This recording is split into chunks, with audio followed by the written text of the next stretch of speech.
तीन लोग बचपन से एक घर के अंदर जंजीरों में बंधे हुए थे। उनके सामने सिर्फ एक दीवार थी और दीवार पर बाहर से आने वाली रोशनी के सबब कुछ शायद दिखाई देते थे। उन्होंने कभी इसके सिवा कुछ नहीं देखा, इसलिए वो इन्हीं सायों को असल हकीकत समझते थे। फिर एक दिन उनमें से एक शख्स आज़ाद हो जाता है। वो घर से बाहर निकलता है, सूरज को देखता है, दरख्तों को, पानी को, लोगों को और एक वसी रोशन दुनिया को। तब उसे एहसास होता है कि जो कुछ वो अब तक सच समझता रहा वो सिर्फ शायद थे, हकीकत नहीं।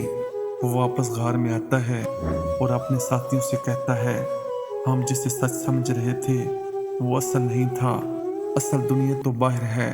मगर जवाब में क्या मिलता है, ये पागल हो गया है, उसकी आंखें खराब हो गई हैं।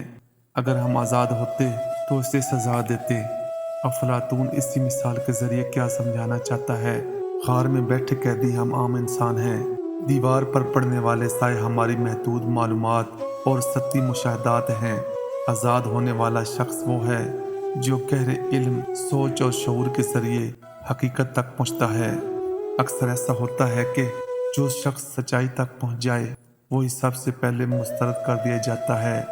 हकीकत यह है कि ज़्यादातर वही लोग सच मानते हैं जो वो देखते या सुनते हैं, चाहे वो मुकम्मल हकीकत ना हो।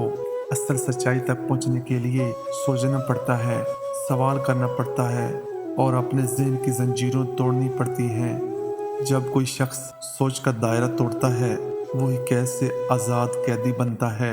मगर हकीकत तक पहुंचना जितना मुश्किल है, इसे दूसरों से मनवाना इससे भी ज़्यादा मुश्किल है।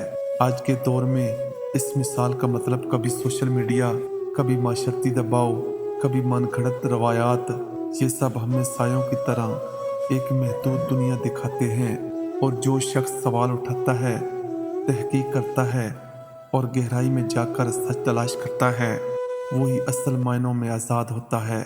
अगर आपको ये तहरीर अच्छी लगे तो मुझे फॉलो ज़रूर करें।